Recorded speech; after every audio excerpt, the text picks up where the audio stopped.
Now, folks, being a proud Canadian, as you know, the idea that our kids are learning less about our history in the modern school system, well, I don't like that one bit at all. So I was very fortunate to be able to talk to Iman O'Keefe. He's a Toronto high school student who reached out to Sun News Network offering his services as a history commentator. You gotta love that, right? He reminded us of some important dates to remember and shared his thoughts on history education. Check it out. This month, actually, July, marks the 220th anniversary of both Alexander Mackenzie's epic overland trek to the Pacific Ocean and the first anti-slavery act in the British Empire, which was passed by John Graves Simcoe on July 9th, 1793.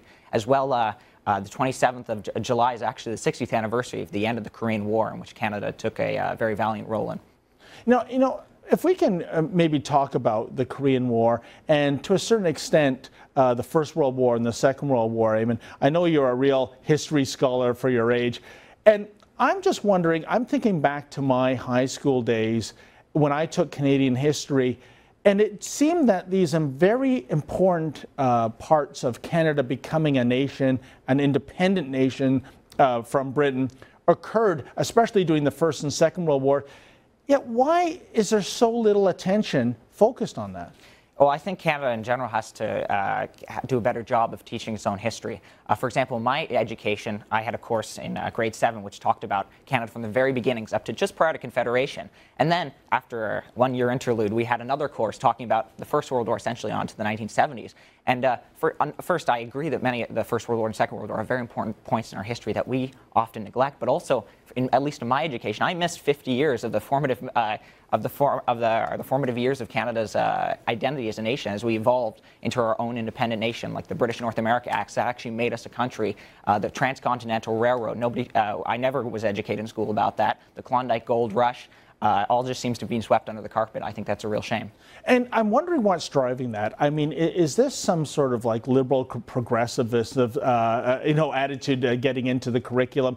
The idea that we're not warriors, we're peacekeepers, and yet Canada played such a profound role in the First World War, Second World War, and of course the Korean conflict. Oh, I agree. I think the current government, especially James Moore, he's now the Minister of Industry, but he used to be, until last weekend, up until the shuffle, the Minister of Heritage, and he was actually did a really great job. They're going to create the Canadian Museum of the Canadian History Museum instead of the Canadian Museum of Civilization, and there's a lot of initiatives that they're doing to refocus attention on Canadian history. I think that's important because in the last 50 years we've sort of evolved away. I think as we've tried to project ourselves as an independent nation. We've tried to create these values, such as supporting our peacekeeping efforts and things like that. But we also have to remember our past, and we have to make sure that we understand where we came from as a nation, both Confederation and before that. And I think the current government has done a really good job of refocusing our attention. For example, in military history, I think that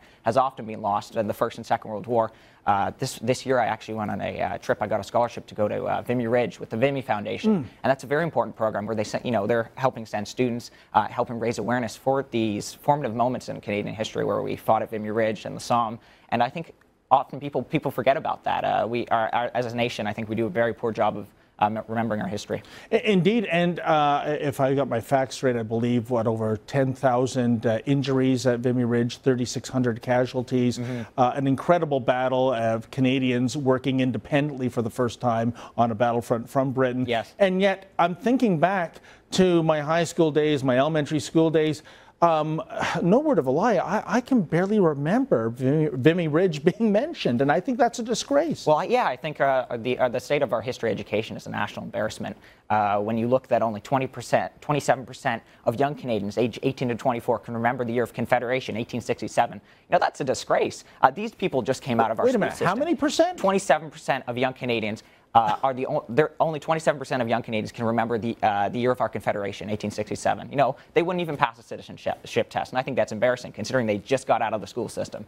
Well, that is a disgrace, and hopefully that'll change. We'll be having our sesquicentennial coming up in just a few years, actually. So maybe there'll be more awareness of when Canada became a nation. And there's a lot of great things that that James Moore helped work on. For example, the bicentennial of the War of 1812, the Fed spent $28 million on on that, the upcoming Great War centennial. So the First World War, I'm sure there's a lot of commemoration for the 90th anniversary of Vimy Ridge, and I think there's going to be even more for the 100th and eventually leading up to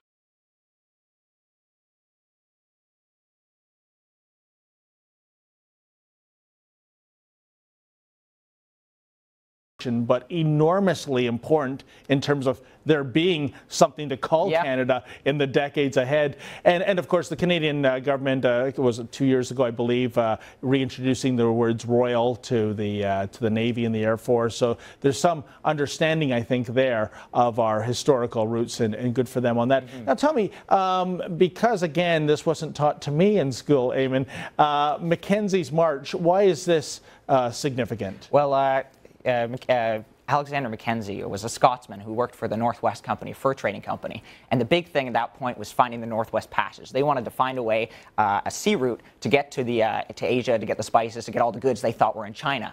And it never really happened. Unfortunately, they couldn't find it, but there were many explorers who went out trying to find this Northwest Passage. And so Mackenzie, he started in October of 1792 in Fort Chipewyan, northern Alberta, and made his way over to the Pacific Ocean. And he got there on the 22nd of July. He wrote Alex Mackenzie from Canada by land, 22nd of July, 1793, on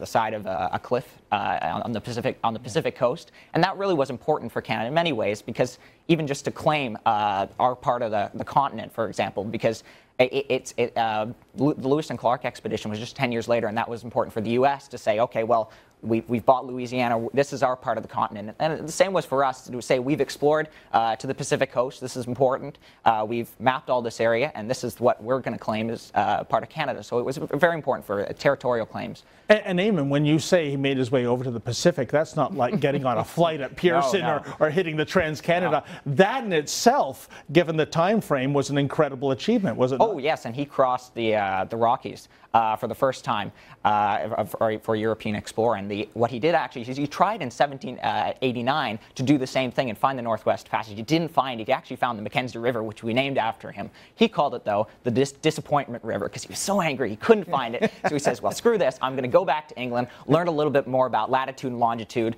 get my sextant out, because they didn't have GPS. You couldn't just plug in a Pacific Ocean. So he went up, and the next time around in 1792, he was much more prepared. He was, plotting where the stars were, able to make his maps more accurately, and was able to find his way over after many, many months of overland crossing to the Pacific Ocean. Well, it's a fantastic story, and I hope as the years go ahead, when it comes to revised curriculum for Canadian history, we really do remember and put more attention on so many of these important stories that you have brought to our attention. Well, indeed, for example, did you know that more Canadians can identify the longest-serving president of the United States, Franklin Delano Roosevelt, than can remember our own longest-serving prime minister, William Lyon Mackenzie King? I think that's a shame. That's a shame. Maybe that has to do with the media saturation from the U.S., but that makes it all the more important that in school we teach the kids our roots, So we have to wrap it there. Eamon, thank you so much for dropping by. Always a pleasure. Great. Okay, then.